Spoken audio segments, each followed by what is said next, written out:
स्वागत है दोस्तों आप सबका फोटोशॉप की नई क्लास में। तो आज हम सीखेंगे ब्रश टूल के बारे में। वैसे तो बहुत छोटा सा टूल है पर इसमें बहुत सारे ढेर सारे ऑप्शंस हैं। तो फटाफट से क्लास को शुरू करते हैं। तो सबसे पहले हम एक नई लेयर क्रिएट कर लेते हैं। अब अगर मैं ब्रश टूल सेलेक्ट करता हूँ और अगर मैं इसे ब्रश चलाता हूँ तो ब्रश टूल का सिंपल एक काम होता है पेंट करना, ठीक है। और आप लोगों को यही पता है कि आप यहाँ से क्लिक करके इसका कलर भी चेंज कर सकते हो। अगर आप अपना माउस का राइट क्लिक करते हो तो आपको दिखाई दे रहा होगा, यहाँ पे कुछ ऑप्शंस दिखाई दे रहे होंगे आपको। यहाँ पे साइज दिखाई दे रहा होगा, आपको हार्डनेस दिखाई दे रही होगी। आप यहाँ से इसको एडजस्ट करते हो, जितना कम होगा उतना हार्डनेस कम होगी, मतलब फेदर ज़्यादा होगा। जितना ज़्यादा हार्डनेस होगी उतना आप देख सकते हो एकदम डार्क और एकदम हार्डनेस देखो कितनी ज़्यादा है।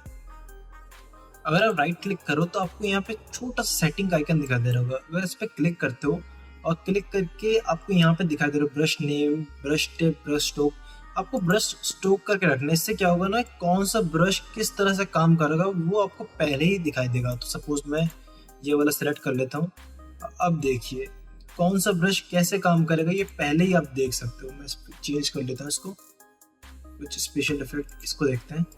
ये देखिए कौन सा ब्रश कैसे काम करेगा आपको पहले ही दिखाई देगा ये। अब मैं इसको पर ब्रश चलाता हूँ तो आपको दिखाई देगा कि बहुत ही ज्यादा बड़ा चल रहा है। कंट्रोल Z कर लेते हैं। आपको पी के साइड में ब्रैकेट दिखाई दे रहा है। अगर आप राइट वाले क्लिक करते हो तो देखो माउस का साइज और ज्यादा बड़ा हो रहा है ये देखो। वहीं पर ही अगर आप लेफ्ट वाला क्लिक करते हो देखो माउस का साइज छोटा हो रहा है। देखो ये देखो। अब अगर मैं चलाता हूँ ये देखो, तो यहाँ से आप माउस का साइज जो कंट्रोल कर सकते हो, आई मीन ब्रश का साइज। अगर आपको वो भी नहीं करना तो आप ऑल्ट दबाओ, ऑल्ट दबा के राइट वाला बटन क्लिक करो माउस का, और अगर आप राइट की तरफ ड्रैग करते हो तो माउस का साइज बड़ा हो जाएगा। अगर आप लेफ्ट की तरफ ड्रैग करते हो तो माउस का साइज छोटा हो जाएगा। वहीं पर ही अगर आप ऊपर की तरफ ड्रैग करते हो तो ये देखो इसकी हार्डनेस कम हो रही है। ये देखो, पहले मैं कलर चेंज कर लेता हूँ। ये देखो हार्डनेस कम हो रही है। अगर मैं वहीं पर ही नीचे की तरफ ड्रैग करता हूँ तो देखो हार्डनेस बढ़ गई। अब अगर मैं चलाऊँ तो पूरा एकदम बहुत ज्यादा डार्क चलेगा। चलिए इसको हटा देते हैं यहाँ से। एक नई लेयर क्रिएट करते हैं।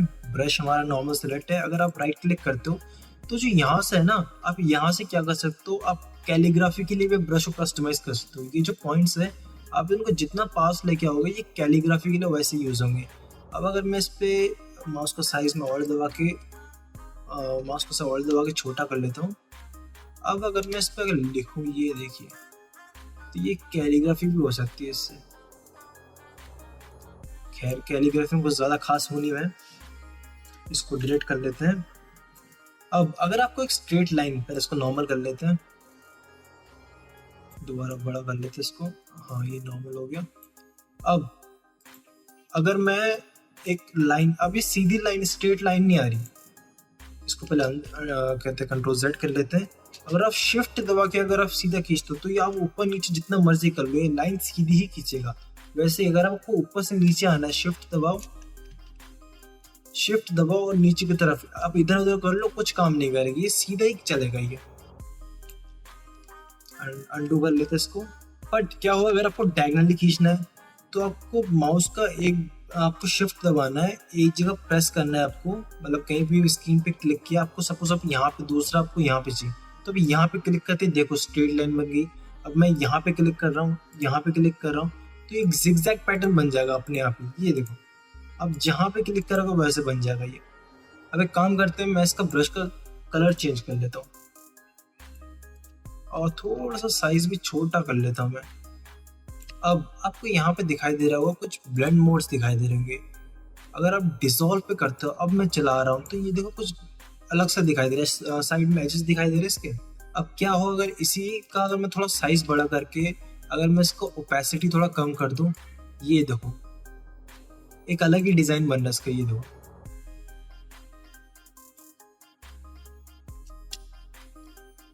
अब मैं अगर कलर चेंज करके, ये सारा मैं एक ही लेयर पे कर रहा हूँ, अगर मैं इसका कलर चेंज कर दूं, अब अगर कलर चेंज करने के बाद मैं कोई दूसरा ले लूँ, मैं स्क्रीन ले लेता हूँ, ये देखो हर एक चीज़ पे ये अलग तरीके से परफॉर्म करेगा। हार्ड लाइट ले लूँगा, हार्ड लाइट, ये देखिए जो पहले से हो रखा था उसको ऊपर और ज्यादा होके देखो ये हार्ड लाइट बना रहा है ये।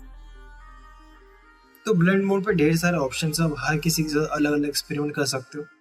अब आपको ये वाला ऑप्शन दिखाई दे रहा होगा, ये एक्चुअली माउस के लिए नहीं, ये आप पेन टैप से काम करते हो तो प्रेशर सेंसिटिव के लिए होते हैं, वो हमारे पास है नहीं तो ये वाला ऑप्शन बताते नहीं। तो चलिए इसको ज़रा रिन्यू कर लेते हैं। अगर मैं एक सिलेक्शन क्रिएट कर रहा हूँ, एक नया लेयर बना लेता हूँ, नए लेयर में अगर एक सिलेक्शन क्रिएट कर रहा हूँ, ये देखिए ये सिलेक्शन क्रिएट हो गया, ठीक है। अब अगर मैं ब्रश ले लेता हूँ, ब्रश में मेरा ये कलर चेंज कर लेता हूँ ब्रश का, मैं सपोज मैं कुछ क्या करूँ, मैं रेड कर देता हूँ, ठीक है, ये रेड कलर हो गया। अब अगर मुझे इसके साइड में करना है तो मैं ऐसे करूँगा, देखो कितना ज़्यादा ये डार्क डार्क भर जा रहा है। वहीं पर ही अगर मैं पहले इसको अंडू कर लेता हूँ, अगर मैं फ्लो को कम कर देता हूँ, इसके अगर फ्लो को कम कर देता हूँ, अब मैं भरता हूँ तो देखो ये आराम आराम से भर रहा है, ये एकदम आराम आराम से तसल्ली से भर रहा है, तसल्ली से जितना चाहिए मुझे उतना भर रहा है। ये देखो फ्लो भी एक तरह ओपेसिटी की तरह काम करता है, बट अब जितनी बार चलाओगे उतनी बार ये डार्क होते रहेगा, ओपेसिटी में ऐसा नहीं होता। तो अभी तो मैंने ब्रश टूल के हिसाब से ये सारे ऑप्शंस बताए, बट जितने भी आगे हम टूल देखेंगे उन सब में ये सारे ऑप्शंस होने वाले हैं, इसलिए एक बार ध्यान से इन सबको देख लीजिएगा। और उम्मीद करता हूँ आज की क्लास आपको अच्छी लगी होगी। प्लीज़ अगर अच्छी लगी तो वीडियो को लाइक कर देना यार। मिलते हैं अगली क्लास में।